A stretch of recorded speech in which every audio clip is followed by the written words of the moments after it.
एउटा कुरा गलत बुझेका छन्। भेनेजुएलामा अमेरिकाको कब्जा भएको छैन, राष्ट्रपति लग्यो त्यहाँ त्यही सरकार छ। हाम्रो सरकार चल्छ नभएदेखि अर्को पनि आक्रमण हुन सक्छ भनेर पुटिनले त बोलिसके। बोल्छन् त उनीहरू लड्छन् नि। अहिले हाम्रो चुनावसँग राष्ट्रिय एकता बनाउन। भेनेजुएला काण्डले नेपाललाई दबाब चाहिँ सिर्जना गरे हो। म राजनैतिक पार्टीको नेता होइन कसरी भनौँ। म त बौद्धिकलाई त गरेछ, केपीजीलाई गरेछ कि छैन, रवि लामिछानेलाई गरेछ कि छैन, प्रचण्डलाई गरेछ कि छैन, देउबालाई गरेछ कि छैन, मलाई के थाहा। उहाँहरूका बौद्धिकहरूले, बुद्धिजीवीहरूले मेरो कुरो सुनेपछि अब छलफल सुरु गर्ला नि कम्तीमा। त्यही कारण म आज तपाईँसँग बोल्न तयार भएको, नत्र आज बोल्ने थिइनँ। यहाँ घाँटी बिग्रियो भने यो पत्रकारसँग धेर बोलेर पनि बिग्रियो क्या।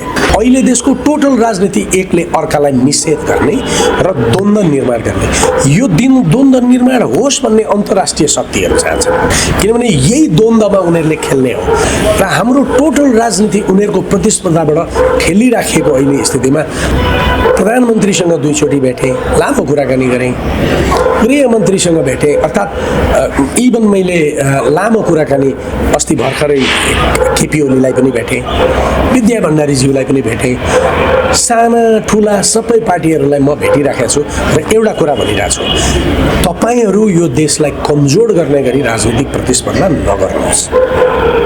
म पटक पटक भनिरहेको छु, निर्वाचन हुनुपर्छ, तर माथिका जुन पहाडी भेगका जिल्लाहरू छन् त्यसको बारेमा व्यवस्थापन गरिएन र त्यहाँ चुनाव हुन नसक्ने स्थिति आयो भने हिमपात इत्यादि, अहिले हेर्नुहोस् काठमाडौँमा कति जाडो छ, यसले गर्दाखेरि यो कुरालाई पनि ख्याल गर्नु आवश्यक छ। तर सबै राजनीतिक पार्टीहरू नयाँ पुराना बौद्धिकहरूको बिचमा एउटा सहमति निर्माण गरेर, मैले त एकदम स्पष्ट ढङ्गबाट म के भन्छु भने अहिलेको सरकारले चुनाव गराउने कुराको निष्पक्षतामा केही दिनबाट प्रश्न उठ्यो। किनभने मन्त्रीहरू नै अर्को एउटा पार्टीमा सामेल भएर उहाँहरू राजनीतिमा जानुभयो, गैर दलीय सरकार त बनेन नि। यदि उहाँहरूलाई बस्न दिने हो भने अरूलाई पनि बस्न दिउँ, यदि उहाँहरूलाई होइन भने पूर्ण रूपमा नागरिक समाज बनाउन प्रधानमन्त्री सुशीला कार्कीकै नेतृत्वमा यो मन्त्रीमण्डललाई फेरबदल गरेर एउटा राजनैतिक सहमति निर्माण गर्ने खालको वातावरण बनाएर सबैले उत्साहपूर्वक निर्वाचनमा जाने वातावरण बनाएन भने यो देश अप्ठ्यारोमा आउँछ। म तपाईँलाई एउटा कुरा भन्छु, आज केही विद्वान साथीहरूले त्यसरी पनि अध्ययन गरिरहनु भएको रहेछ, जुन अध्ययनले मलाई अलिकति आकर्षित गरेर मैले पनि गम्भीर रूपमा खोज्न थालेँ। अहिले पछि नेपालको शासन व्यवस्थामा पहिलो 15 वर्ष जुन छ, त्यो पहिलो 15 वर्ष राणा शासनपछि राजा महेन्द्रको प्रभावकारी उपस्थिति छ। 59 को काङ्ग्रेसको सरकार आउँदा पनि राजा महेन्द्रकै प्रभावकारी उपस्थिति छ। किनभने त्यो संविधान त राजा महेन्द्रले जे पनि गर्न सक्ने गरी बनिएको छ। त्यति बेलाको मन्त्रीमण्डल त राजाको सल्लाहकार हुने तरिकाले बनिएको छ। महेन्द्र राजाले त्यति बेला जति बेला पनि त्यो सरकार लड्ने, विघटन हुने, हटाउन पाउने गरी बनिएको छ। 2017 साल आइसकेपछि पञ्चायती व्यवस्थाको सुरुवात, त्यो 15 वर्ष थुप्रै मन्त्री शासक पार्टी भए पनि देखिएको सिनमा एउटा व्यक्ति राजा महेन्द्र। राजा महेन्द्रको मृत्यु पछाडि फेरि अर्को 15 वर्ष सुरु भएको छ। हेर्नुहोस्, त्यो अर्को 15 वर्षमा सबै शक्ति दरबारभित्र गएको छ, शोषण गर्दै सबै शक्ति दरबारभित्रका सचिवहरूले दरबारभित्र तानेर, अनि कथित भारदारहरू जो लुट्न चाहन्थे देश, तिनीहरू पनि दरबारमा वरिपरि गएर, अनि त्यसपछि त्यो पञ्चायती व्यवस्थाको सार पनि समाप्त गर्दै भ्रष्टाचार त्यहाँबाट सुरु भएको छ। विश्व ब्याङ्क त्यहाँबाट आउन सुरु भएको छ।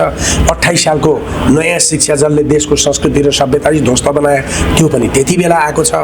नव उदारवाद पनि त्यति बेला आएको छ र चरम भ्रष्टाचारको युग र त्यति बेला चाहिँ भनौँ न गर्दा गर्दै राज संस्थाभित्र पनि कयौँ विकृतिहरू आएको हुनाले रानीले पछाडि मुजा फर्काएर साडी लगाएको कुरासम्म त्यति बेला विवादमा आएको छ। समाज कल्याण परिषदको कुरा आएको छ। नेपालका केही व्यापारीहरूले त्यहाँ चाहिँ त्यो समाज कल्याण परिषदमा चन्दा दिएको बहानामा अनेक किसिमका चाहिँ भ्रष्टाचार र माफिया तन्त्रको सुरु सुरुवात भएको छ। तर जे भए पनि त्यति बेला त्यो प्रमुख व्यक्तित्व त राजा वीरेन्द्र, त्यो 15 वर्ष छ हेर्नुहोस्। अब त्यसपछि त्यसलाई भत्काएर अर्को 15 वर्ष सुरु हुँदो रहेछ। त्यो अर्को 15 वर्ष 2047बाट छोड्दाखेरि 47मा कृष्णप्रसाद भट्टराई प्रधानमन्त्री भए पनि लगाम त गिरिजाको। अनि गिरिजा प्रधानमन्त्री कृष्णप्रसाद भट्टराईलाई हराउने कुरा, नव उदारवाद, भारतसँग टनकपुर सन्धि, त्यसपछि मदन भण्डारीसँगको कन्फ्रन्टेसन, कर्मचारी हटाउने कुरा, मदन भण्डारीको हत्या गराउने कुरामा काहीँ न काहीँ उहाँहरूको नाम जोडिराखेको स्थिति छ। हुँदै हुँदै महाकाली सन्धि प्रतिनिधि सभाको विघटन गर्दाखेरि गिरिजाको वरिपरि राजनीति घुमिया छ। मैले भने बुझिरहनु भएको छ नि। 15 वर्ष राजा महेन्द्रको वरिपरि राजनीति घुमे, 15 वर्ष राजा वीरेन्द्रको वरिपरि राजनीति घुमे, 15 वर्ष तपाईँको गिरिजाको वरिपरि राजनीति घुमे। र 2063 पछाडि गिरिजा प्रसाद नमर्दैको अवस्था पनि, सुशील कोइराला हुँदा पनि, माधव नेपाल, झलनाथ, खड्ग ओली, प्रचण्डको जोडिएको पार्टी, बाबुराम भट्टराई, जोसुकै प्रधानमन्त्री भएर संविधान बनाउने कुरा, यी सारा कुराहरू जुन छन् नि, त्यो सबै कुराको नायकको छ प्रचण्ड होइन र। जो भए पनि राजनीति त प्रचण्डको वरिपरि घुमिरहेछ। अब अहिले आएर सिंहदरबार जलाउने कुरामा पनि प्रचण्ड संलग्न छ भन्ने कुरा लेख्छन् नि बाहिर। भनेपछि उनी राष्ट्रपतिकै कार्यालयभित्र रहेछन् त्यस दिन पनि। अरूले कुटाइ खाँदा पनि उनी राष्ट्रपति कार्यालयभित्र छन्। जनआन्दोलनमा पनि, जनयुद्धमा पनि उनी छ। भनेपछि टोटल राजनीति कसको वरिपरि घुमे? प्रचण्डको। अब हामीसँग 15 वर्ष मात्रै छ। नेपाली जनता, तपाईँहरू राम्रोसँग बुझ्नुहोस्, 15 वर्ष मात्रै छ भन्नुको अर्थ यो देशको आयु 15 वर्ष मात्रै छ। यदि देशभक्तहरू एक ठाउँमा आएर पुराना सबै गल्तीहरू र पुराना सबै कुराहरू रिभ्यू गरेर, चाहे राष्ट्रवापा होस्, चाहे चाहिँ माओवादी, काङ्ग्रेस, एमाले, जोसुकै होस्, उनीहरू एउटा टेबलमा बसेर राष्ट्रिय सहमति नगरेर, जेनजीलाई पनि प्रतिनिधित्वमा पुर्याएर, देशलाई एउटा समग्र प्रतिनिधिमूलक नबनाएर उहाँहरूले राष्ट्रिय सहमतिबाट देशलाई निकास दिने तरिकाले संविधानमा अनेक महत्त्वपूर्ण संशोधनहरू गरेर, विदेशीहरूले खेल्ने ठाउँहरूलाई प्वाल बन्द गरेर यदि उहाँहरू यो राष्ट्रलाई अगाडि लान चाहनुहुन्न भने यो देश अब आइदर रवि लामिछानेको वरिपरि 15 वर्ष कुद्छ, ओके, या बालेनको वरिपरि 15 वर्ष कुद्छ, या बाबुराम भट्टराईको वरिपरि फेरि 15 वर्ष कुद्छ, या कुलमानको या हर्क साम्पाङको, उहाँहरूमध्ये कसैको 15 वर्ष कुद्छ। र उहाँहरूले सहमति नगरिकन, राष्ट्रिय सहमति, देशका बौद्धिक, प्राध्यापक, राजनीतिक पार्टीहरू बसेर राष्ट्रिय सहमति गरेर देशभक्तिलाई आधार बनाएर पूर्व राजा ज्ञानेन्द्रदेखि केपी ओलीसम्म, अनि रामवरण र विद्यादेवी पूर्व राष्ट्रपतिदेखि प्रचण्ड र बाबुरामसम्म, अनि त्यसपछि बालेन र रासुवापासम्म, अनि युवराज सङ्ग्रौला जस्ता र उसका बुद्धिजीवीहरू, वकिलहरू र अस्ति सडकमा आउने जेनजी समेतको एउटा राष्ट्रिय सहमतिबाट देशलाई लान सकिएन भने जसका वरिपरि कुदेस यो राष्ट्र 15 वर्ष पछाडि आफै विघटन हुने स्थिति विदेशीहरूले पुर्याउन सक्छन्। किन भन्दाखेरि उनीहरूलाई यो देश नरहोस् उनीहरूको चाहना होइन, तर उनीहरू यसरी खेल्छन् कि उनीहरूको लडाइँले हामी आफै मर्छौँ। उखान छ नि, हात्तीले प्रेम गर्दा पनि गडौलै मर्छ, कुस्ती खेल्दा पनि गडौलै मर्छ भने हामीले सो निर्णय गर्न सक्ने स्थिति मैले पटक भनेको, राज्यको सो निर्णय गर्न सक्ने क्षमता हामीले अहिले इस्टाब्लिस गरेर भारत र चीनलाई तिमीहरूको असुरक्षा हामी हुन दिँदैनौँ, तर हामी कहाँ तिमीहरूको उपस्थिति आवश्यक छैन, सहयोग गर। समुद्र पारीको मित्र रसिया र अमेरिका, तिमीहरू सहयोग गर, तर तिमीहरूको यहाँभित्र खेल्नुपर्ने आवश्यकता छैन। हामी हाम्रो देश आफै बनाउँछौँ, तिम्रो सहयोग चाहिएन। हामीसँग 100 खर्ब रुपियाँ त अहिले ब्याङ्कमा छ, हामी उद्योग खोलेर हामी आफै गर्छौँ, हामी आत्मनिर्भर बन्छौँ, आयात घटाउँछौँ, हाम्रो शिक्षा बदल्छौँ, युवाहीन बन्दैछ। अब 15 वर्षमा नेपालको जनसङ्ख्या बुढो हुन्छ, यता बच्ची जन्मिने क्रम एकदम कम भइसकेको छ। भनेपछि यो 15 वर्षमा देश विघटन हुन सक्छ 3 कारणले। एक, यो 15 वर्षभित्र हामीले देशलाई कम्तीमा दक्षिण कोरियाको ठाउँमा पुर्याउन सकेनौँ। चीनको त धेरै परको कुरा भयो। अर्थात् कम्तीमा भारतको केही ठाउँहरू जो विकसित ठाउँहरू छ, तपाईँको बेङ्गलोर, बम्बे, दिल्ली जस्तो ठाउँमा पुर्याउन सकेनौँ भने यो देश रहन गाह्रो छ, हाम्रो अर्थतन्त्र समाप्त हुन्छ। त्यसले गर्दाखेरि पहिलो कुरो हामीले आत्मनिर्भर बन्नका लागि 15 वर्ष समय छ र त्यो 15 वर्षको आत्मनिर्भरता हाम्रो जनसङ्ख्याले बनाउने हो, राजनीतिक पार्टीले होइन। तर त्यो जनसङ्ख्या हरेक दिन हामी विदेश जान बाध्य गरिरहेछौँ, रोजगार नदिएर अरबमा छाला सुकाउन बाध्य गरिरहेछौँ, उसका छोराछोरी बाबुहीन बनाइरहेछौँ, उसका श्रीमतीलाई श्रीमानहीन बनाइरहेछौँ र राजनैतिक पार्टीका मान्छेहरू नागरिकको व्यापार गरिरहेछन्। चाहे पुराना पार्टी होस् चाहे नयाँ पार्टी हो, नयाँ पार्टीभित्र पनि नागरिकको व्यापार गर्नेछन् र पुराना पार्टीभित्र पनि नागरिकको व्यापार गर्नेछन्। अनि त्यो बुढो जनसङ्ख्याले देश बनाउँदैन। त्यसैले तत्काल हामीले के भन्दाखेरि जनसङ्ख्यालाई यहाँ राखेर देशलाई बनाउनु पर्ने स्थिति छ। यो 15 वर्ष पछाडि हाम्रो जन्मदर नितान्त घटेर जाने, बुढो हुने भएको हुनाले काम गर्ने जनसङ्ख्या हाम्रोमा हुँदैन। यो 15 वर्ष कमाएर हामीले उता बाँच्नुपर्ने स्थिति छ। एक, त्यसकारण 15 वर्ष भन्दैछु। दोस्रो कुरो, यो 15 वर्षमा यदि भारत र चीन अमेरिकाको प्रतिस्पर्धामा एक ठाउँमा उभिए र त्यो उभिएर अमेरिकालाई उनीहरूले पराजित गरे भने नेपाल, भारत र चीन अत्यन्त घनिष्ठ सम्बन्ध भएका दुई मुलुकको बिचमा नेपाललाई बाँच्न निकै गाह्रो हुन्छ।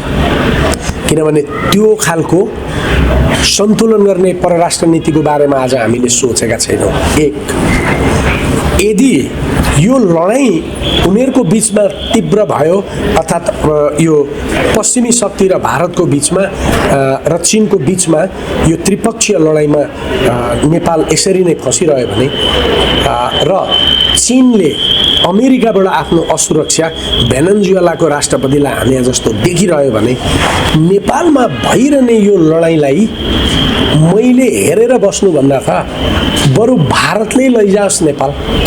कम्तीमा भारतले त अमेरिकालाई खेल्न दिँदैन भन्ने कुरा पनि उनीहरूलाई लाग्न सक्छ। त्यो स्थितिमा भारतले बिहारमा गाप्न पनि बेर लाउँदैन। त्यसो गर्दाखेरि त्यो 15 वर्षको दृष्टिकोणले पनि यो खतरनाक छ।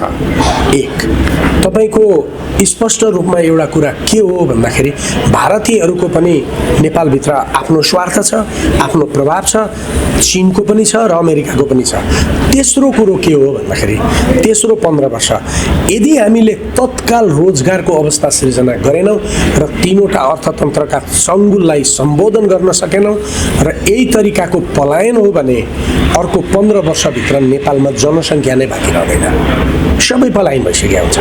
त्यो स्थितिमा यो देशले आफैले मलाई भात देऊ, तिमी मेरोमा आऊ, मलाई भात खान देऊ, मेरो तामाको खानी लैजाऊ भनेर हामीले बोलाउनु पर्ने स्थिति हुनसक्छ। त्यस कारण यो 15 वर्ष यथार्थमा भन्ने हो भने बौद्धिकहरूले नेतृत्व गर्ने युग हो। यदि बौद्धिकहरू बाहिर आउँदैनन्, बौद्धिकहरू निर्वाचनमा लडेर पनि अहिलेको यो प्रतिनिधि सभामा पुग्ने प्रयत्न गर्दैनन् र त्यहाँ पुगेर यो लड्नका लागि, भिड्नका लागि प्रतिनिधि सभामा पुग्न चाहिराखेका पुराना र नयाँ भनिएको सङ्गठनका शक्तिहरू त्यहाँभित्र भिडन्त गर्ने तपाईँको अवस्था सृजना गर्यो भने त्यसलाई सम्बोधन गर्न सक्ने, मध्यस्थता गर्न सक्ने म जस्ता बौद्धिकहरूलाई पार्लियामेन्टभित्र पुर्याउन यी राजनीतिक पार्टीहरू लाग्दैनन् भने भोलि मारामार गर्न सक्छन्। एउटा कुरा त्यस अर्थमा भन्छु, यदि पुराना शक्तिहरू मिलेर 138 नगाए भने उनीहरूले नयाँमाथि निरङ्कुशतापूर्वक बदला लिन सक्छन्। अस्तिको आन्दोलनमा त्यो उहाँहरूले गर्नुभएको भन्ने कुरो त जिम्मा लिन्छौँ भन्नेबाट अब प्रश्न भइसक्यो। यदि उनीहरू 138 माथि पुगे र उनीहरूले 2/3 पुर्याउने स्थिति आयो भने यो संविधान नै फ्याँकिदिएर पुरानाहरूलाई चाहिँ सबैलाई जेलमा कोच्न सक्छन्। यो द्वन्द्वको अवस्थामा म आम बौद्धिकहरूलाई के भन्छु भने होटलभित्र कसलाई हराउन र कसलाई जिताउन 10-10 जनाका पार्टीहरू लिएर छलफल बन्द गर्नुहोस् र अगाडि आउनुहोस्, माग्नुहोस् नयाँ र पुराना दुवैसँग। हामीहरू जस्ता 10-20 जना व्यक्तिहरूलाई पार्लियामेन्टमा पुग्न दिनुहोस् र पार्लियामेन्टलाई एउटा सही ढङ्गबाट सञ्चालन गर्न हामीहरू जस्ताको भूमिका मध्यस्थकर्ताको रूपमा स्थापित गर्नुहोस् भनेर माग्दै हामी पुग्नुपर्ने आवश्यकता म देखिराखेको छु। यदि कोही मान्छेले म जस्ता मान्छेलाई त्यहाँ पुग्न दिँदैन नेपालीले भने त्यो उसको 15 वर्ष पछाडिको भविष्यमा ऊ खेल्दैछ भन्ने मेरो भनाइ हो। अहिले तपाईँले घोषणा चाहिँ गर्नुभयो होइन अब यो चुनावमा हो नि? म जाने एकदम निश्चित हो। म स्वतन्त्र रूपमा जान्छु, निश्चित हो।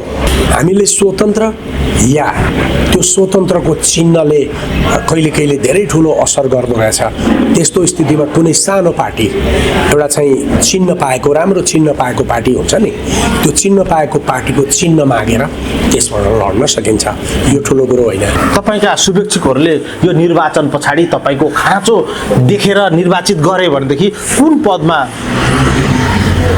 देख्न पाउनेछन्? म पार्लियामेन्टभित्र बसेर किसानका, मजदुरका, शिक्षकका, चिकित्सकका, गरिबका मुद्दा उठाउँछु। तिनीहरूलाई राम्रो बनाउनका लागि चाहिने कानुनहरूका दस्तावेजहरू तयार गर्छु, मस्यौदा गर्छु। मेरो नामबाट व्यक्तिगत एउटा सांसदको नामबाट पेश गर्छु। त्यो पास गरेनन् भने बोल्छु। राष्ट्रका विरुद्धमा काम गऱ्यो भने ती पोलिटिक कसेर अनसन गर्छु। बाहिर आएर बोल्छु, कागज लेखेर जनतामा जान्छु। र म यस अवस्थामा रूपचन्द्र बिष्टको दोस्रो नमुना भएर निक्लिन्छु। पार्लियामेन्टरियनले पाउने तलब खान्छु, किनभने मैले भात खानुपर्छ। घर भाडा लिन्न, यो कुरा एकदम स्पष्ट। महाधिवक्ता हुँदा जे गर्नुभयो त्यही दोहोरिन्छ। म पार्लियामेन्टरियनको जुन स्केल छ नि तलबको, त्यो भनौँ न अब 40-45 जति हो, म त्यो लिन्छु। म घर भाडा लिन्न, इन्टरनेट सेवा भनेर पैसा लिन्न, भात खाजा भत्ता भनेर दिन्न। संसद चले बेला भात खुवाउँदो रहेछ भने त्यहीँको भात खान्छु। ओके, म पत्रिकाको भत्ता लिन्न, लुगाको भत्ता लिन्न, राज्यको कोषको कुनै पनि चिज प्रयोग गर्दैन तलब बाहेक। अरू सबै राज्यलाई नै राज्यलाई फिर्ता गर्छु। अनि महाधिवक्ता रहँदाखेरि त त्यो फिर्ता गर्नलाई पनि कानुनी अरू थप लडाइँ लड्नु पर्दो रहेछ भन्नुभएको थियो। यहाँ पनि त नलिकन नआउने होला नि त। कानुन बनाउने ठाउँ हो, त्यहीँ लड्न पाइयो नि त। यसलाई संशोधन गर भन्न पाइयो नि त। जो लिन्छौ ल्याऊ, जनतालाई भन्छु। जो नलिने हो, मैले यो कुरो उठाएँ भने मलाई लाग्छ करिब 50-60 जना मान्छेले यस्तो लिँदैनन् हो। यहाँनिरबाट पुराना राजनीतिक पार्टीको सोच चाहिँ परिवर्तन हुन थाल्छ। हिजो के खाइएछ भन्ने के कुरा। नेपाली जनतालाई के भन्दैछु भन्दाखेरि यो देश आउने 15 वर्ष भिडन्तमा जुन जान लागिरहेका छ, तपाईँ यो पक्ष र त्यो पक्ष बोकेर भिडन्त गराउन चाहनुहुन्छ वा यिनीहरूको भिडन्तलाई मत्थर बनाएर राष्ट्रिय सहमति बनाएर पार्लियामेन्टमा राष्ट्रिय सहमति बनाउन दबाब दिने म जस्ता बौद्धिकहरूलाई पुर्याउनुहुन्छ र राष्ट्रिय सहमतिबाट देशलाई एउटा समृद्धिको बाटोतिर लान चाहनुहुन्छ। तपाईँहरू निर्णय गर्नुहोस्। कहाँबाट तपाईँको उम्मेदवारी? मेरो घर, मेरो जमिन, म बसेको ठाउँ झापाको 2 नम्बर हो, 5 थरको पनि 2 नम्बर हो। म जन्मिएको र एसएलसीसम्म पढेको। अहिले मेरो बसोबास इत्यादि 5 थरमा छैन। यद्यपि मेरो जग्गा पुरानो करिब 200 वर्ष पुरानो मेरो घर 5 थरमा छ। 5 थरमा मलाई धेरै मान्छेले चिन्छन्। मेरो बाउको पनि राजनीति त्यही भएको हुनाले उनीहरूले चिन्छन्। तर म 5 थरमा चुनाव लड्न गएँ भने यो बाबुको लिगेसीले जित्नलाई आएको सूर्यबहादुरको छोरो जस्तो भन्न बेर लाउँदैनन्। त्यसकारण म एकदम निष्पक्ष ढङ्गबाट लड्न चाहन्छु। म यो देशका लागि, देशको 15 वर्ष छ, मेरो पनि 15 वर्षै छ। अब म पनि 15 वर्ष पछाडि सक्रिय राजनीति गर्न सक्दिनँ। यो देशको 15 वर्षलाई विषाक्त बन्नबाट रोक्नको लागि मैले पढाउने 37 वर्ष पढाएर निक्लिएको अब अर्को नभएको हुनाले म राष्ट्रका लागि 15 वर्ष दिनको लागि आएको हो। म पैसा कमाउन यो गर्न आएको होइन। त्यसकारण मैले सजिलोको दृष्टिकोणले पनि सबै नाता गोता आफ्नो बसोबास पनि पछि त्यही भएको कारणले गर्दाखेरि म झापाको 2 नम्बर बिर्तामोड क्षेत्रबाट म लड्ने चाहना राख्छु। लड्ने घोषणा गरे होइन। मलाई यो उत्प्रेरित गरिराखेका छन् त्यहाँका कयौँ बौद्धिकहरूले, त्यहाँका कतिपय जनजातिका नेताहरूले भूतपूर्व सैनिकका नेताहरूले अनि कतिपय युवाहरूले र कतिपय मेरा नातेदारहरू वकिलहरूले तपाईँ यहाँ आउनुपर्छ। मलाई अघिल्लो चोटि नै धेरै जबरजस्ती गरेका थिएँ, म अहिले रिटायर नभएसम्म राजीनामा दिएर आउँदिनँ भने। अब म यसपालि जान्छु, उहाँहरू सबैले तिमी आउनुपर्छ भने आउँछु, होइन आउनु पर्दैन भने अब भोलि उहाँहरू जस्तै म पनि त त्यही घाममा जाने हो, आउँदिनँ। त्यसपछि मैले अघि पनि एक ठाउँमा बोल्दाखेरि भने नि, या त म अब भोलि राजनीतिको एउटा कुनै राजनैतिक व्यक्तिको रूपमा म तपाईँहरूकोमा आइपुग्छु, या त म कृषक भएर आउँछु। म कृषकहरूलाई केही कुरो दिएर जान्छु, पढेका मान्छे प्राध्यापकले पनि खेती गर्न हुन्छ भन्ने म दिएर जान्छु, एक, या चाहिँ म राजनीतिमा आउँछु। दुईवटा चिज हो। त्यसैले तपाईँहरूसँग एक वर्ष पछाडि भेट हुँदाखेरि म प्राध्यापक रहन्न, म वरिष्ठ अधिवक्ता पनि रहन्न, त्यो पनि मलाई चाहिएन। म त्यो वकालत नगर्ने वरिष्ठ अधिवक्ता पनि लिन्न। त्यसपछि मलाई पूर्व महाधिवक्ता पनि भन्नु परेन, त्यो पनि सिद्धियो। त्यसैले आइदर कृषक सङ्ग्रौला या चाहिँ श्री राजनीतिकर्मी युवराज सङ्ग्रौला। एउटा एकदम सही र सठिक ढङ्गबाट बोल्दै आएको कुरो के हो भने, नेपाल लामो समयदेखि नियन्त्रित नियोजित अस्थिरताको चङ्गुलभित्र छ। यो मैले 18 सालमा जियो इकोनोमिक्सको किताब लेख्दाखेरि पनि बोलेको कुरा हो। राष्ट्रिय परिदृश्यलाई अन्तर्राष्ट्रिय राजनीतिको परिदृश्यबाट हेर्नुपर्छ र अन्तर्राष्ट्रिय राजनीतिक परिदृश्यलाई राष्ट्रिय राजनीतिको परिदृश्यबाट पनि हेर्नुपर्छ। अहिलेको युग कुनै देश कम शक्तिशाली, कुनै देश शक्तिशाली, जेसुकै होस्, त्यो अन्तर्राष्ट्रिय राजनीतिको मैदानबाट बाहिर हुँदैन। त्यो भनेको कुरो के हो भनेर भन्दाखेरि, पछिल्लो 2 दशकमा क्रमिक रूपमा बढ्दै आएर एक ध्रुवीय जुन विश्व थियो र एक ध्रुवीय विश्वले सञ्चालन गरेको जुन अन्तर्राष्ट्रिय राजनीतिक प्रणाली र अन्तर्राष्ट्रिय सम्बन्ध थियो, त्यो सम्बन्ध यो पछिल्लो दशकको अहिलेसम्म यो वर्षसम्म आइपुग्दाखेरि बहुध्रुवीयतामा परिणत भयो। पहिला रसियाबाट यो युरोपियन युनियनसँग रसियाको बिस्तारै एउटा प्रतिद्वन्दिता विकास हुन थाल्यो, किनभने युरोपले त्यति बेला 1992मा सोभियत युनियन विघटन हुँदाखेरि रसियाले पश्चिमसँग सहकार्य गर्ने, तर पश्चिमी देशहरूले नेटोको विस्तार पूर्वतिर नगर्ने एउटा सम्झौतामा त्यति बेला गोर्बाचोभसँग भएको एउटा भद्र सहमति अनुसार नेटो पूर्वतिर विस्तार नहुने र रसियाले युरोपसँग र अमेरिकासँग, पश्चिमी देशहरूसँग सहकार्य गर्ने, सो गरे बापत न्युक्लियर मिसाइल भएका जुन देशहरू छन् उनीहरूले धेरै निकै ठुलो हदसम्म मिसाइलहरूलाई डिस्ट्रोय गर्ने भनेर त्यति बेला मिसाइल डिस्ट्रक्सन गर्यो। मिसाइलहरू धेरै ठुलो सङ्ख्यामा मिसाइलहरू ध्वस्त गरियो। ओके, परमाणु अप्रसार सन्धि त्यसैको जगमा हो, त्यो पनि एउटा पक्ष हो। त्यसपछि त्यो पनि आयो। अब भयो के भन्दाखेरि, त्यो भद्र सहमतिको विरुद्ध क्रमिक रूपबाट युरोप र नेटो, पूर्वी युरोपका देशहरू जो साम्यवादी व्यवस्थाबाट पृथक भएका थिए, उनीहरूलाई नेटोको सदस्य बनाउँदै अगाडि लग्यो। गर्दै गर्दै जब युक्रेनसम्म आयो, युक्रेनसम्म आइसकेपछि त्यसको विरुद्धमा रसियाले कदम सुरु गर्यो र युद्ध भयो। यो बहुध्रुवीयतामा पहिलो पश्चिमी शक्तिलाई चुनौती दिएर रसिया अगाडि आयो। सँगसँगै आर्थिक शक्तिको रूपमा चीन एकदम तीव्र रूपबाट अगाडि आयो। उसले आफ्नो सामरिक शक्तिलाई पनि एकदम सन्तुलित ढङ्गबाट विकास गरेर ल्यायो। तर मूलतः चीनको पहिचान चाहिँ आर्थिक समृद्धिको दृष्टिकोणबाट भयो। त्यो दुईटा देशको यो विकासले एउटा नयाँ संस्थाको, एउटा नयाँ राजनैतिक प्रणालीको विकास गर्यो त्यो भनेको ब्रिक्स हो र यो ब्रिक्सको विकास सँगसँगै भारत पनि त्यसमा जोडियो र एउटा नयाँ राजनैतिक मान्यता के आयो भन्दाखेरि अब उपरान्त राजनीतिकवाद र अर्थतन्त्रको ढाँचाबाट देशहरू अगाडि बढ्ने भन्दा पनि यो जुन पश्चिमी उदारवाद असफल भएको थियो र एउटा परम्परागत यान्त्रिक समाजवाद पनि असफल भयो त्यसको ठाउँमा चिनियाहरूले आफ्नो सांस्कृतिक एउटा सिद्धान्त र ऐतिहासिक सिद्धान्तको आधारमा सभ्यताको आधारमा आफ्नो समाजवाद बनाएर लिएर जाने ढाँचा अन्तर्गत उनीहरूले चिनिया राज्य प्रणालीलाई कम्युनिस्ट पार्टीको नेतृत्वमा मार्क्सवादी दृष्टिकोणबाट पृथक नगए पनि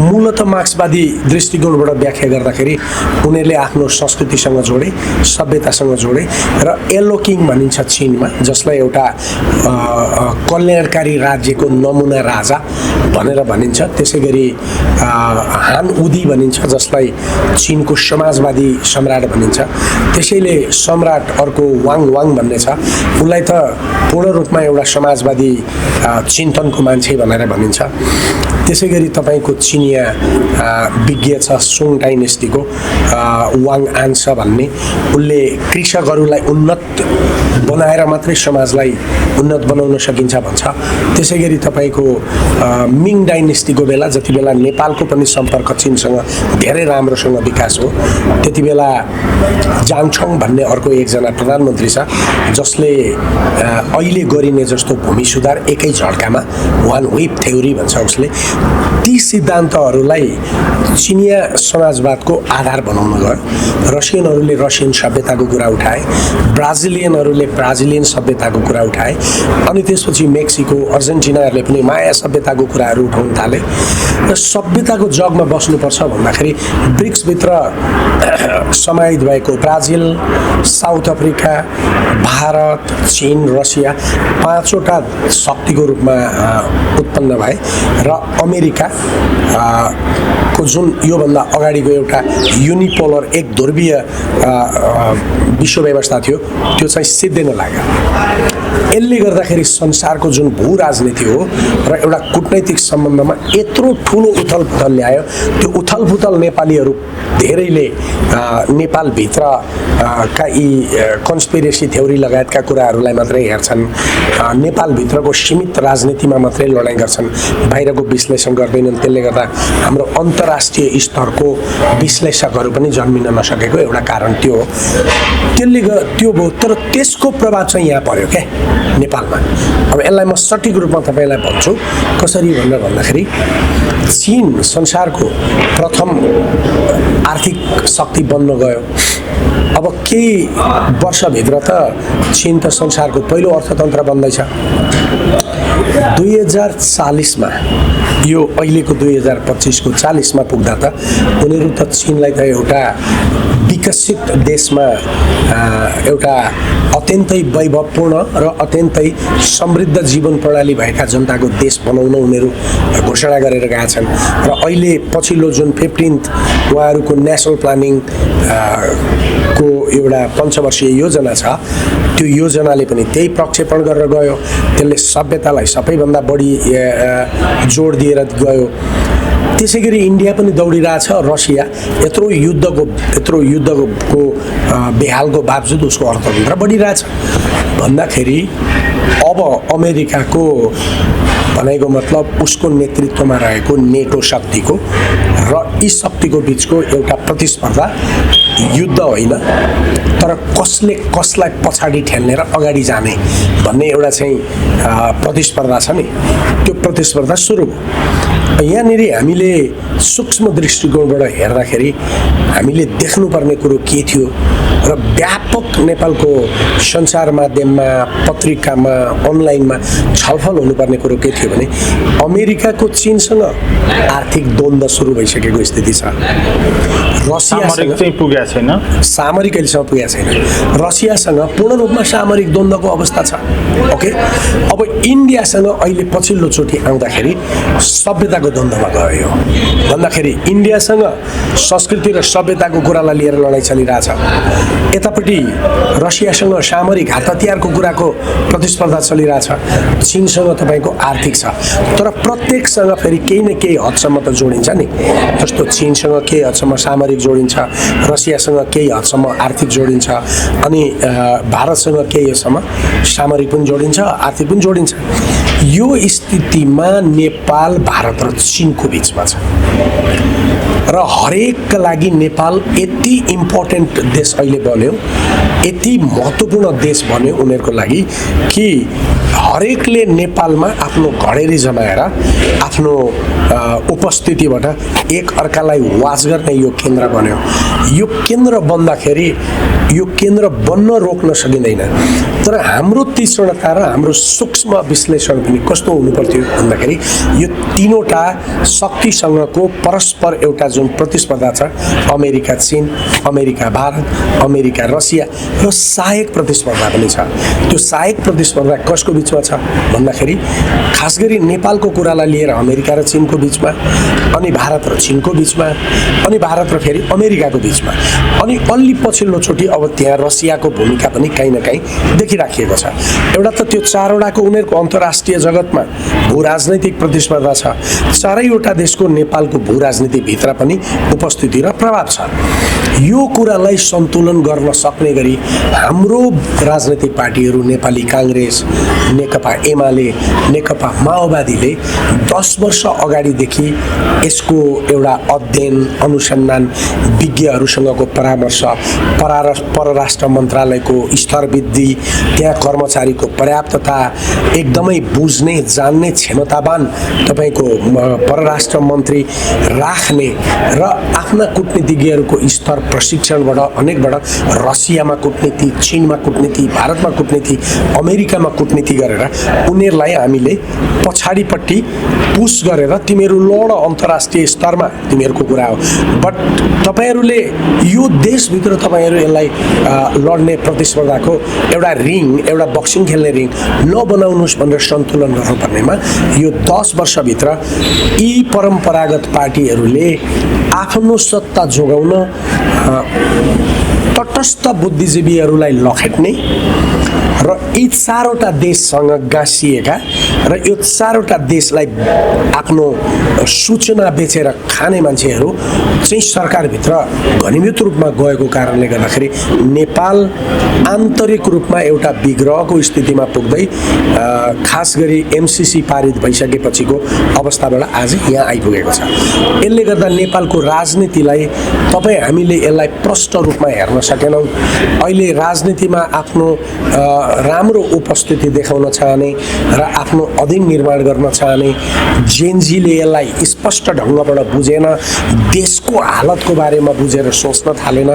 राजनैतिक पार्टीहरूले त्यो सोचेनन् र नयाँ बन्ने जुन अहिलेका राजनैतिक दलहरू छन् उनीहरूले पनि यो देशलाई नबुझिकन केवल आन्तरिक प्रतिस्पर्धामा उनीहरू एक अर्कालाई निषेध गर्ने, एक ढिक्का सरकार बहुमत प्राप्त गरेर आफ्नो सत्तालाई एकदम निरङ्कुश तरिकाले अगाडि लाने अनि एकले अर्कोलाई निषेध गर्ने, दुवै खालका मान्छेहरूले देशको बौद्धिकतालाई पूर्ण रूपमा पछाडि ठेल्ने, बौद्धिकहरूलाई छेउछाउमा आउन नदिने, अनि जेनजीहरूले यो नेपालको भू राजनीतिको गहिरो कहानी सुनेर भोलिको मेरो देश मेरा लागि बचाउने कि नबचाउने भन्ने कुरा नसोचिकन अनि नेपालको राजनीतिलाई गिजोलेको कारणले गर्दाखेरि एकातिर हामी त्यो चङ्गुलमा झन्झल फसिराखेका छौँ।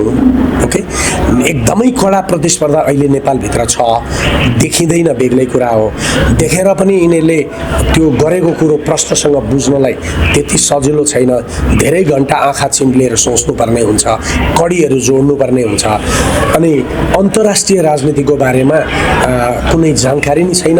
भेनेजुएलामा के भइरहेछ, अनि त्यसपछि चीन र ताइवानको बिचको एउटा तनाव किन छ, चीनको ताइवान एउटा प्रान्त हो, अनि जापान किन ताइवानको पक्षमा आउन खोजिरहेछ, यो कुरामा चाहिँ नेपालीहरूलाई थाहा छैन। अनि पाकिस्तान र भारतको बिचको जुन एउटा अन्तर्द्वन्द पहिले देखियो त्यो झन् एउटा चाहिँ जटिल बन्दै गइराखेको छ। त्यति मात्रै होइन, पछिल्लोचोटि जेनजी आन्दोलन पछाडि बङ्गलादेश भारतसँगको एउटा कन्फ्रन्टेसनमा आएको छ। भारत यो चिकन नेकको कुरालाई लिएर अत्यन्त संवेदनशील भएर आएको छ। चिकन नेकमा कहीँ न कहीँ नेपालको पूर्वी भाग र बङ्गलादेश पनि जोडिन्छ। यो सबै कुरालाई नहेरिकन आज नेपालमा राजनैतिक पार्टी 153 कि कतिवटा 173वटा बन्ने, अनि होटलमा बसेर ग्रुप बसेर एकता गर्ने। अनि एकता किन गर्ने भने देश जोगाउनको लागि होइन, कुनै एकले अर्कोलाई हराउनको लागि। म धेरैका कुरा सुनिरहेको छु। जतिवटा होटलमा भात खाएर आज छलफल भइरहेछन् त्यहाँ एउटै मात्रै विषय छलफल हुन्छ। एक थरीले भन्छन् रवि लामिछाने, बालेन र कुलमानलाई कुनै पनि हालतमा जित्न दिनु हुँदैन, यिनीहरूलाई पछार्नुपर्छ र हामी जित्नुपर्छ भन्ने एउटा छ। अर्कोतिर के छ भन्दाखेरि यो नयाँ पुरानो पार्टीहरूलाई एकजना पनि आउन दिनु हुँदैन र नयाँ पार्टीसँग हाम्रो मत मिल्दैन भने पनि पुरानालाई हटाउन चाहिँ हराउन लाग्नुपर्छ भनेपछि अहिले देशको टोटल राजनीति एकले अर्कालाई निषेध गर्ने र द्वन्द्व निर्माण गर्ने। यो द्वन्द्व निर्माण होस् भन्ने अन्तर्राष्ट्रिय शक्तिहरू चाहन्छन्। तपाईँको भनाइमा म देशभक्त मान्छे हो, दुनियाँले मलाई देशभक्त देख्छ। मैले भने म बाबुको श्राद्ध गर्छु, तर मैले अहिलेसम्म आमाको श्राद्ध गरेको छैन, किनभने मेरो आमा मरेको छैन। नेपाल मेरो आमा हो। म आमालाई मेरो आमाको मरेको दिन पानी मात्रै चढाउँछु। यो आमा त मेरो जिउँदैछ भनेर म बसिरहेको छु। सर, अलिकति हामी थोरै नेपालको राजनीतिक विषयमा अलिकति चर्चा गरौँ न। यत्रो खिचातानी, दबाब र छेक्न नसक्दै पनि बाध्यताकै उपज थियो कि भन्ने गरिकनको दृश्य एमसीसी पास गर्दाखेरि थियो। त्यत्रो युद्ध लडेर नेपाली जनताको प्रतिरोधलाई थेगेर पनि त्यो अमेरिकालाई चित्त बुझाइदिएका थिए नेपाली राजनीतिज्ञहरूले। त्यही पनि त्यो अमेरिका भन्ने देश यी दलहरूमाथि असन्तुष्ट रहेछ र त्यस विरुद्धको आक्रमणमा घिउ थपिदियो भन्ने जो पछिल्लो समय विवेचना गरिन्छ। अलिकति मलाई पृष्ठभूमि भन्न दिनुहोस्।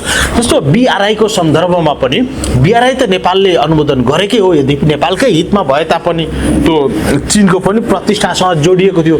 तथापि यत्रो नेपाल जलिरहँदा पनि पानी लिएर चीन आएन। अनि अर्को इन्डिया, हिजो 11 सालमा कोशी सम्झौता गर्दाखेरि, 15-16 सालमा गण्डक सम्झौता गर्दाखेरि त्यो सर्वशक्तिमान राजाले चाहेको भए रोक्न सक्थ्यो होला, तर पनि उदारतापूर्वक आँखा चिम्लिदिएर इन्डियालाई खुसी बनाइदिए। पछिल्लो समय तपाईँले भन्नुभयो गिर्जाको 15 वर्ष महाकाली सन्धि गरेर इन्डियालाई खुसी नै बनाइदिए टनकपुर।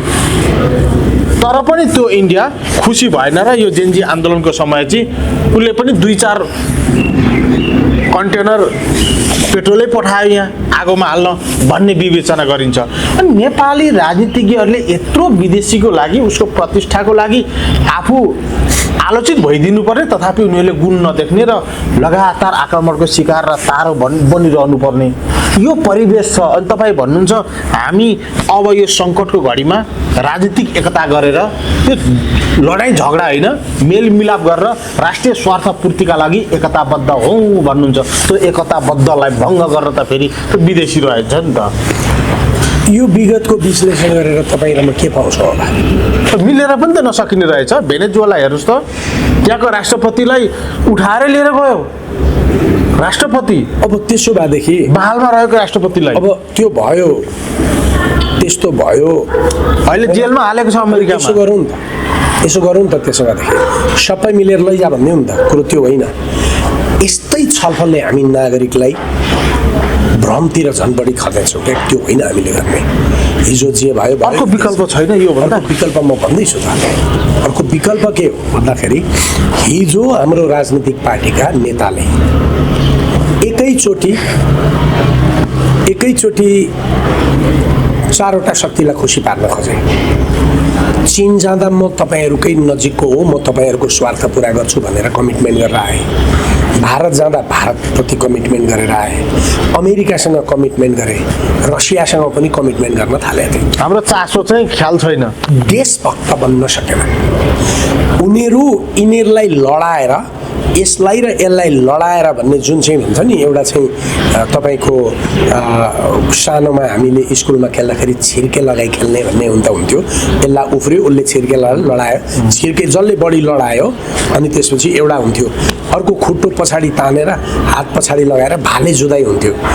यो देशले भाले जुधाइ पनि गर्ने होइन, यो देशले छिर्के खेल पनि खेल्ने होइन। तपाईँ हामीले नागरिकहरू एकीकृत भएर बस्ने हो, नागरिकहरूले यो देशको भू राजनीतिको जटिलतालाई देख्ने हो र यो जटिल राजनीति भू राजनीतिमा हिजो देशका राजनीतिक नेताहरूले आफ्ना जनतालाई हामी यस्तो अप्ठ्यारो स्थितिमा छौँ त्यसैले हामी यसरी चल्नुपर्छ भनेर आफ्ना आफ्ना पार्टीमा जनतालाई सुसूचित गर्ने र प्रशिक्षित गर्नुभन्दा यिनीहरूले त के गरे, एमसिसी पास गर्ने बेला अमेरिकामा, किन अमेरिका खुसी भएन? अनि त्यसपछि महाकाली पास गर्ने बेला महाकालीमा, बिआरआई गर्ने बेलामा चीनमा यो गरे। किन खुसी हुँदैन भन्ने खालको कुरो संसारको शक्ति तपाईँलाई यति उदाहरण भन्यो। तपाईँले यही प्रश्न गरिरहनु भएको छ मलाई, एउटा बडा यो चाहिँ फलेसियस एउटा कुतार्किक प्रश्न हो भन्छु। बाख्राको पाठोले गएर बाघलाई चाटे चाटे चाटे, उसैसँग ढल्किएर पनि सुते, तै पनि मलाई किन खान खोज्या होला? बाघको जातै खाने हो त के गर्छ त? बाख्रो पो मूर्ख हो त त्यहाँ गएर उसलाई चाट्ने। त्यस कारण हामी नजिक जाने कुरा हिजोको राजनैतिक पार्टीहरूले गल्ती गरे। आजका नयाँ राजनैतिक पार्टीहरू पनि नजिकै जाने प्रयत्न नै गर्दैछन् र उहाँहरू दुईटाको बिचमा यस अर्थको प्रतिस्पर्धा के हो भन्दाखेरि म हिजो नजिक थिएँ, मलाई किन छोडिस् भनेर यिनीहरू तिनै शक्तिलाई रोइकराइ गरिरहेछन्। यिनीहरूलाई फ्याँका हामी आउँछौँ भनेर उनीहरू रोइकराइ गरिरहेछन्। म एकदम उहाँहरूलाई एउटा बौद्धिक चेतनाको दृष्टिकोणबाट के भन्छु भने, यदि तपाईँलाई एक थोपा पनि यो देशको माया छ, तपाईँले मुखबाट जिन्दगीमा एकचोटि नेपाली भन्ने शब्द बोल्नु भएको छ र तपाईँलाई एक रति सियोको टुप्पो जति पनि यो देश नेपाल हो भनेर माया लाग्छ र तपाईँको कुनै अन्तर कुन्तर काहीँ म विदेशीको सेवक हुँ भन्ने लाग्दैन भने विदेशीका पछाडि कुद्न भन्न गर्नुहोस्।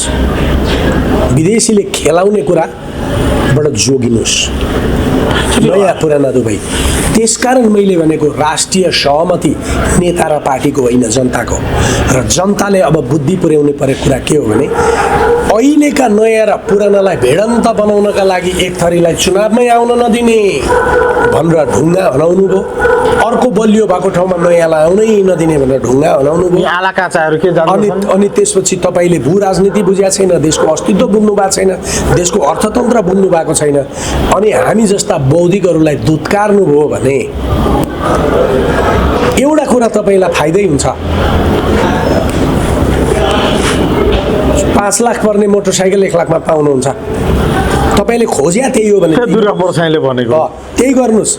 होइन, तपाईँलाई अस्तित्व नेपाली पहिचानसँग बाँच्न हुन्छ भने आँखा खोल्नुहोस्। गाउँका किसानदेखि सहरका मजदुरसम्म देश अप्ठ्यारो स्थितिमा छ। हामी बौद्धिकहरूले भनेको कुरो सुन्नुहोस्। मैले भनेको कुरा यही हो। त्यस कारण मैले अघि भने नेपाली जनताले 3टा चिज गर्न अगाडि लाग्नु पर्यो। जेएनजी आन्दोलनदेखि आज यो विदेशीले हामीलाई खेलेका जम्मा 3टा कारण छ। एउटा कारण हाम्रो अर्थतन्त्र चाहिँ धेरै ठुलो भयो, मोटायो, बलियो भयो, ओके। तर यो अर्थतन्त्र बलियो हुँदा यसले एउटा पनि रोजगारी सृजना गरेन, उद्योग मास्यो, व्यवसाय मास्यो, अनि व्यापारिक बाहिरबाट आयात गरेर कालो धन कालो व्यापार गर्दै सीमित मान्छेहरूलाई धनी बनायो। उनीहरूसँग अरबौँ रुपियाँ छ, देशमा 100 खर्ब रुपियाँ ब्याङ्कमा छ, उद्योग लाग्दैन। त्यसैले औद्योगिकरणलाई निषेध गर्ने जुन अर्थतन्त्र 70 वर्षदेखि यी शासकले भोगिराखेका छन्। अब नयाँले पनि त्यही भोग्नेवाला छ। यो औद्योगिकरण नभएको कारणले र भएका उद्योग पनि मासिएका कारणले रोजगारी सिर्जना भएन, अर्थतन्त्र एकदम चाहिँ पानी फोका जस्तो भएर बढ्यो। किसानमा पैसा पुगेन, गरिबमा पैसा पुगेन, सबै गरिबका पैसा पनि जो तानिएर आएर धनीमा आयो र धनीले पैसा जति विदेश लग्यो। एक, यसलाई सम्बोधन गर्न सक्ने बौद्धिकहरू नेपाली जनताले खोज्नुपर्छ। अब एक, दुई, दोस्रो कुरो अघि नै मैले भने 15 वर्षमा देश सकिने एउटा कारण जनसङ्ख्या जन्मिँदैन, अरू बुढो भइरहेछ, सबै विदेश पठाइराखिएको छ भने उताबाट लिएर आएको जुन रेमिटेन्स हो त्यो रेमिटेन्सले विदेशी वस्तु किनेर महँगो वस्तु खाएर त्यो रेमिटेन्स विदेशका कम्पनीलाई पठाउने कुरो, यो रेमिटेन्स जुन एउटा चङ्गुल हो, यो विऔद्योगिकरणको कुरो र एउटा उद्योग मासेको चङ्गुल र दोस्रो रेमिटेन्स ल्याएर देश बचाउने चङ्गुल, यो पनि तोड्नु आवश्यक छ। र हामीले के तोड्नु आवश्यक छ भने 115-18 बिलियन US डलरको व्यापार चीन र भारत गर्छन्। चिनिया कम्पनी टनाटन भारतमा छन्। ऊ आउँदा भारतको असुरक्षा छैन, तर यहाँ चाहिँ चिनिया लगानीको विद्युत चाहिँ हामीले विदेशमा भारतमा लाँदा मेरो असुरक्षा छ भनेर चिनिया लगानीको विद्युत किन्दैन, किनभने भारत हामीलाई अठ्याइरहेछ यो कुरामा। त्यसकारण उसले यो व्यापार जुन एउटा जियो पोलिटिकल यो ट्र्याप हो, यो भू राजनैतिक चङ्गुल, त्यसलाई पनि तोड्नु आवश्यक छ। त्यो तोड्ने भनेको भारतलाई बत्ती बेच्ने होइन, हामीले घर घरमा बत्ती पुर्याउने हो, हाम्रै ब्याङ्कमा भएका पैसाले उद्योग विद्युत निकाल्ने हो, घर घरमा पुर्याउने हो र घर घरमा पाकेका फर्सीलाई चकलेटमा बदल्ने हो, घर घरका मकै भुटेर पपकर्न बनाउने हो, घर घरमा फलेका सकरखण्डलाई सुकाएर धुलो बनाएर अनि हर्लिक्स बनाएर हाम्रै बच्चा बच्चीलाई खुवाउने हो। यो चिजतिर नेपालीले जाने हो भने औद्योगिकरणको बाटोमा नेपाली जनतालाई गाउँकै पैसा परिचालन गरेर अब देशलाई औद्योगिकरणमा लान सहमति जुटाऊ भने हो। मैले तिमीहरू बिहे गर भने होइन क्या, अब देशको आर्थिक तन्त्र बनाऊ भनेर सबै लाग। नयाँहरूलाई नयाँले पनि पुराना राम्रा बौद्धिकहरूलाई ठाउँ देऊ अनि के अरे नयाँले पनि एकदम बौद्धिक पुराना मान्छेहरूलाई ठाउँ देऊ र पुरानाले पनि पार्टीभित्रका नयाँ कार्यकर्ताहरूलाई अगाडि आउन देऊ। त्यसकारण तिमी सुध्रिएनौ भने देश मर्छ 15 वर्षमा। सर यो भेनेजुएलाको अलिकति मैले थोरै नेपालसँग जोडेर यहाँको विवेचन लिन चाहेँ। त्यहाँका राष्ट्रपति निकोलस मादुरोलाई जसरी पक्रेर लिएर गयो र त्यहाँ मुद्दा चलाउने जेल हालिसकेको अवस्था जो आयो, त्यो अवस्था नेपालमा कुन अभिगतमा पुग्यो भन्नेदेखि चाहिँ आउँछ होला। त्यहाँ चाहिँ किन गर्यो? नेपालमा भेनेजुएलामा चाहिँ किन? नेपालमा अमेरिकाले त्यो गर्न सक्दैन। त्यहाँ चाहिँ किन सक्यो? त्यहाँ किन गर्यो? त्यहाँ त साना साना देश छन्, उसको एक्सेस त गर्यो। यहाँ चीन र भारतलाई चिडियाएर अमेरिकाले त्यो गर्न सक्दैन। त्यसकारण किन मलिलो भयो भेनेजुएला चाहिँ? त्यो स्रोत छ नि त, संसारको सबैभन्दा धेरै तेल त्यहाँ छ। त्यो तेल रसिया, चीन र भारतले लान लागे। त्यसकारण साम्राज्यवादीहरूले त जहिले पनि लालच थियो होला। आँट कसरी बढ्यो, कसरी सफल भयो त्यो राष्ट्रपतिलाई लिएर जानको लागि? उसले त्यही मात्रै सोचिरहेको थियो। अर्को कुरो, तपाईँको नागरिक बेइमान भइदिएपछि देश बत्दैन क्या। अनि उसैको एडिसी सिआइएको मान्छे रहेछ त लाँदैन मन्त्री परिषदमा। उसको एडिसी मधुरोको आज आइरहेछ त मिडियामा। भनेपछि देश समाप्त गर्न विदेशीको कलो खाने नागरिक हुन्छ नि अपराधी, जो नेपालभित्र पनि थुप्रो छन्, यिनै अपराधीका कारणले देश समाप्त हुन्छ। मारिया कोरिना के हुन् र नेपाललाई सँग जोडेर नेपाली केही छन् होला भनेर अनुमान गरिन्छ? केही विवेचना गर्न सकिन्छ? सतर्कता या अहिले त्यसबारेमा जानु आवश्यक छैन।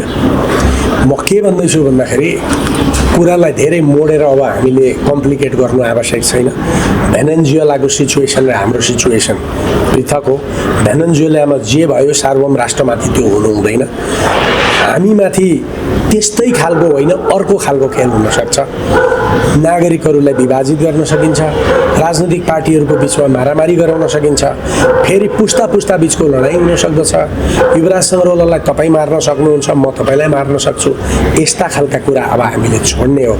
राष्ट्रिय एकताको लागि, सहमतिको लागि हामी जो मैले अस्ति भने नि तपाईँसँग 15-20 जना बौद्धिकहरू, सबै राजनीतिक पार्टीका 10-15 जना प्रतिनिधिहरू, एक एक पार्टीको एक जना गरेर जेएनजीका प्रतिनिधि र अहिलेका सरकारको मध्यस्थतामा अनि जस्तो दुर्गा प्रसाईदेखि लिएर हर्क साम्पाङहरू जस्ताको पनि प्रतिनिधि राखेर यो देशको लोकतन्त्रलाई कसरी हामीले नागरिक सर्वोच्चतामा परिणत गर्ने हो त्यस बाटोमा सहमति बनाऊँ र निर्वाचन गरौँ र त्यो निर्वाचन गर्नको लागि हामी सर्वपक्षीय सरकार बनाऊँ र प्रधानमन्त्री सुशीला कार्कीकै नेतृत्वमा बनाऊँ र लडाईँको निर्वाचन नगरौँ, एकता बनाउनलाई बनाऊँ।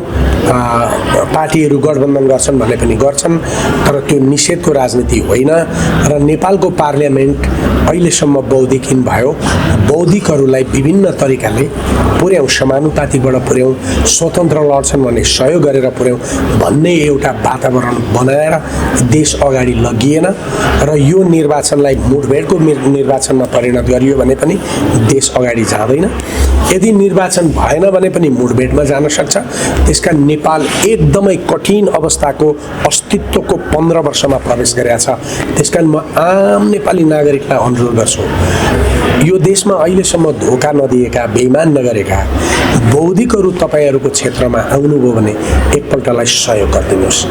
किन गोलमेज सम्मेलन गर्ने चुनावभन्दा अगाडि गर्नुपर्छ भन्ने मेरो प्रस्ताव हो। सहमतिको अर्को सरकार, सर्वस्वीकार्य सरकार या चुनाव पछाडिको पनि सहज वातावरण निर्माण गर्न सक्ने सरकार बनाउनुपर्छ। अहिले प्रधानमन्त्री फेर्नु आवश्यक छैन मेरो भनाइ। अरू पनि मन्त्रीहरू, कतिपय मन्त्रीहरू फेर्नु आवश्यक छैन, तर अरूलाई पनि सुधारेर पृथक तरिकाले लिएर जाउँ।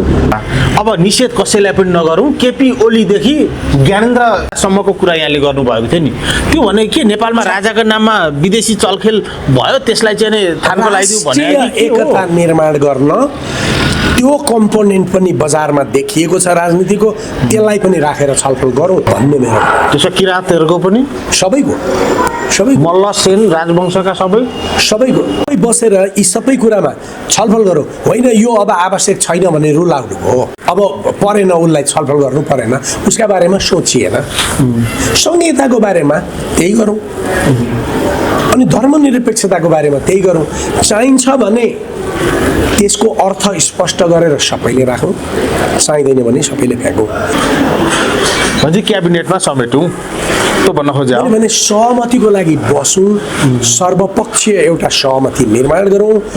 अहिलेको सरकारलाई परिवर्तन गरेर सुशीला कार्कीकै नेतृत्वमा जान सकिन्छ भने उनकै नेतृत्वमा अगाडि बढौँ, एउटा मेलमिलापको निर्वाचन गरौँ। अलिकति म्याद सार्न सकिन्छ भने म्याद सारौँ, तर द्वन्द्वको इलेक्सन लानुभयो र देशमा एउटा दुईवटा कन्स्टिट्युन्सी होइन धेरैवटा कन्स्टिट्युन्सीमा विग्रहको अवस्था आयो र भोलि निर्वाचन विवादास्पद बन्यो भने त्यहीँनिरबाट देश मर्न थाल्यो। यो कुरो बुझे हुन्छ हरेक नागरिकले। र त्यहाँ असन्तुष्ट भएको शक्ति समूह मार्फत विदेशीले खेल्ने थप ठाउँ पनि पाउन सक्छ। अर्को धनकान्छ, सिद्ध्याउँछ अनि त्यसपछि नमुना उनले चाहेका केही मान्छेको सरकार ल्याउँछ, आफ्ना उद्देश्य पुरा गर्छ। जियो पोलिटिक्स छ भन्न त मैले अघि नै भनिहालेँ। त्यसकारण उनीहरूलाई गाली गर्ने होइन, हामी एक भएर देशलाई एउटा निकासमा लाने हो र उनीहरूलाई भन्ने हो हामी हाम्रो राज्य चलाउन हामी सामर्थ्य छौँ, हस्तक्षेप नगर। यहाँका यी गरिमामय भनाइहरू सँगसँगै समय र समाजका लागि यहाँलाई धेरै धेरै धन्यवाद। ओके, धन्यवाद। ल